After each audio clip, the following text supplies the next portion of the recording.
Hello students, कैसे हो।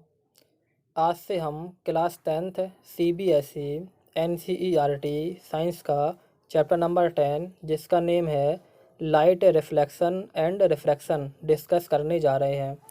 तो हमारा फर्स्ट टॉपिक है व्हाट इज़ लाइट। तो समझते हैं लाइट क्या है। Light is form of energy which enable us to see the object. Light एक एनर्जी का फॉर्म होता है जिसके द्वारा हम ऑब्जेक्ट को आसानी से देख सकते हैं। तो समझते हैं कि लाइट एनर्जी का फॉर्म कैसे होता है। आपने एक रूल पढ़ा होगा जिसका नेम है law of conservation of energy. इसका मीन्स क्या होता है।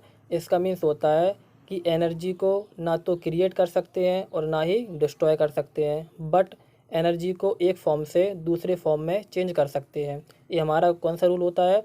ये हमारा रूल होता है law of conservation of energy. Okay, अब समझते हैं कि लाइट एक एनर्जी का फॉर्म कैसे होता है। देखो, सन से जब अर्थ तक हमारी लाइट आती है, सन से जब अर्थ तक हमारी लाइट आती है तो वो कैसी आती है। देखो, वो हमारी लाइट एनर्जी के फॉर्म में आती है। कैसी आती है। लाइट एनर्जी के फॉर्म में आती है। क्यों आती है कि सन पर कोई लाइट क्रिएट करने तो जा नहीं रहा है। सन पर कोई लाइट क्रिएट करने तो जा नहीं रहा है। सन जो होता है, सन लाइट का एक सोर्स होता है जो लाइट को स्वयं निकालता है। सन लाइट का एक सोर्स होता है जो लाइट को स्वयं निकालता है। तो वहाँ पर लाइट को कोई क्रिएट तो करता नहीं है, वह क्या है, लाइट को निकालता है। जब यह लाइट हमारी अर्थ तक आती है, कहाँ तक आती है। देखो, जब यह लाइट हमारे अर्थ तक आती है और हमारे घरों पर जो सोलर एनर्जी प्लेट्स लगी होती हैं उन पर स्ट्राइक करती है। हमारे घरों पर जो सोलर एनर्जी प्लेट्स लगी होती हैं उन पर स्ट्राइक करती हैं। तो सोलर एनर्जी प्लेट्स का वर्क होता है कि सन से आने वाली लाइट एनर्जी को इलेक्ट्रिकल एनर्जी में चेंज कर देना। सन से आने वाली लाइट एनर्जी को इलेक्ट्रिकल एनर्जी में चेंज कर देना। तो इसीलिए लाइट को एक एनर्जी का फॉर्म माना जाता है, क्योंकि सन से जब लाइट आती है तो वो लाइट एनर्जी के फॉर्म में आती है। जैसे ही ये सोलर एनर्जी प्लेट्स पर स्ट्राइक करती है तो सोलर एनर्जी प्लेट्स इस लाइट एनर्जी को इलेक्ट्रिकल एनर्जी में चेंज कर देती हैं। और इसके द्वारा क्या होता है, इसके द्वारा हम अपने घरों की बैटरियां जो होती हैं उनको चार्ज करते हैं। ओके, तो समझ गए होंगे कि लाइट एनर्जी का फॉर्म कैसे होता है। ठीक, अब which enable us to see the object. इसके द्वारा हम वस्तुओं को आसानी से देखते हैं।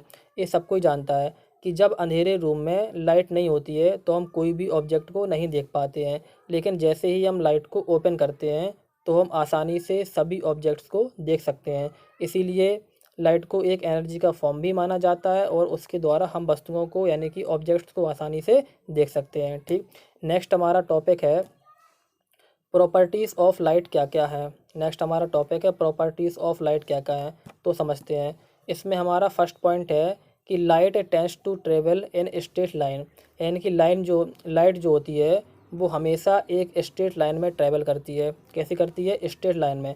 आप लोग जानते भी होंगे कि जब टॉर्च से लाइट निकलती है, जब टॉर्च से लाइट निकलती है तो वो हमेशा कैसी जाती है, वो हमेशा एक स्ट्रेट लाइन यानी सीधी रेखा में ही जाती है।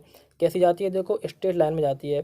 तो हमें याद रखना है कि लाइट टेंड्स टू ट्रेवल एक इन स्ट्रेट लाइन, यानी कि लाइट हमेशा एक स्ट्रेट लाइन में ही ट्रेवल करती है। सेकंड हमारा पॉइंट है light castes shadows. Light shadows बनाती है यानी कि परछाई बनाती है। सब कोई जानता है कि देखो, जिस साइड हमारा लाइट का सोर्स होता है, जिस साइड हमारे लाइट का सोर्स होता है उसके जस्ट अपोजिट साइड लाइट जो है वो शैडोज बनाती है। जैसे हम सन के सामने खड़े हो जाते हैं तो सन क्या है, देखो हमारा सन हमारा लाइट का सोर्स है।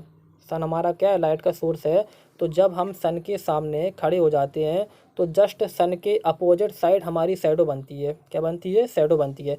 तो हमें याद रखना है कि लाइट क्या बनाती है, शैडोज बनाती है और जस्ट अपोजिट साइड बनाती है। कहाँ पर बनाती है, अपोजिट साइड। ओके, नेक्स्ट हमारा पॉइंट है speed of light in air and vacuum 3 × 10⁸ metre per second. Means light की स्पीड एयर में एंड वैक्यूम में कितनी होती है, देखो 3 × 10⁸ मीटर पर सेकेंड। हमें लर्न रखना है।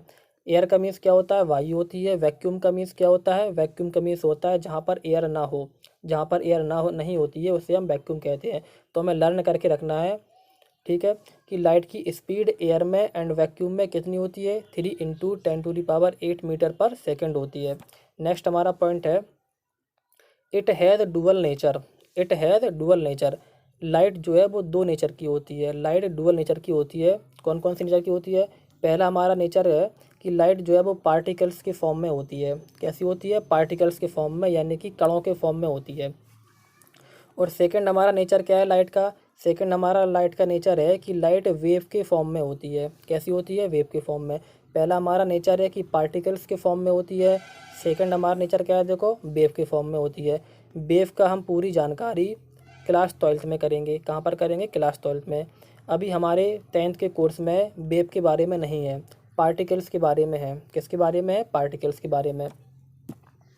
तो इसको पार्टिकल्स देखो क्यों कहा जाता है, यानी कि लाइट को पार्टिकल्स क्यों कहा जाता है? लाइट को पार्टिकल्स इसीलिए कहा जाता है, आप लोगों ने देखा होगा कि जब सन से अर्थ तक लाइट आती है तो जिस पाथ से होकर लाइट आती है, ध्यान से सुनेंगे, जिस पाथ से होकर लाइट आती है तो उस पाथ में डस्ट के छोटे छोटे हमें पार्टिकल्स दिखाई देते हैं। किसके? धूल के हमें छोटे छोटे पार्टिकल्स दिखाई देते हैं।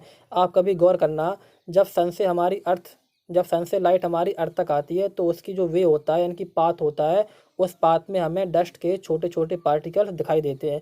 इसीलिए बोला जाता है कि जो लाइट होती है वो पार्टिकल्स के फॉर्म में चलती है। किसके फॉर्म में चलती है? पार्टिकल्स के फॉर्म में। नेक्स्ट हमारा पॉइंट है, it is electromagnetic wave. It is an electromagnetic wave, it does not required any medium. इसका मीन्स होता है कि लाइट एक इलेक्ट्रोमैग्नेटिक वेव होती है। लाइट क्या होती है? लाइट एक इलेक्ट्रोमैग्नेटिक वेव होती है और इसे ट्रैवल करने के लिए किसी भी मीडियम की ज़रूरत नहीं होती है। लाइट को ट्रैवल करने के लिए किसी भी मीडियम की ज़रूरत नहीं होती है। लाइट एक इलेक्ट्रोमैग्नेटिक वेव होती है और लाइट को ट्रैवल करने के लिए किसी भी मीडियम की ज़रूरत नहीं होती है। मीडियम का मीन्स क्या होता है? मीडियम का मीन्स होता है कि जैसे वाटर का मीडियम हो गया, ठीक है, ग्लास का मीडियम हो गया, एयर का मीडियम होगा, तो ये सारे मीडियम बोले जाते हैं। तो लाइट को इलेक्ट्रोमैग्नेटिक वेव भी कहा जाता है और हमें याद रखना है कि क्या होता है, देखो, इसको ट्रैवल करने के लिए किसी भी मीडियम की ज़रूरत नहीं होती है। ठीक है। नेक्स्ट हमारा देखो टॉपिक क्या है। नेक्स्ट हमारा टॉपिक है कि रे ऑफ लाइट क्या होती है। नेक्स्ट हमारा टॉपिक है रे ऑफ लाइट क्या होती है। तो देखते हैं, द डायरेक्शन और path along which light energy travel in a medium is called a ray of light। Means कि हमारी लाइट जिस पाथ से होकर जाती है, यानी किसी भी मीडियम में हमारी जो लाइट है वो जिस डायरेक्शन में या जो है जिस पाथ से होकर जाती है, उस जो है पाथ को हम क्या बोलते हैं? उस पाथ को हम रे ऑफ लाइट बोलते हैं। क्या बोलते हैं? Ray of light.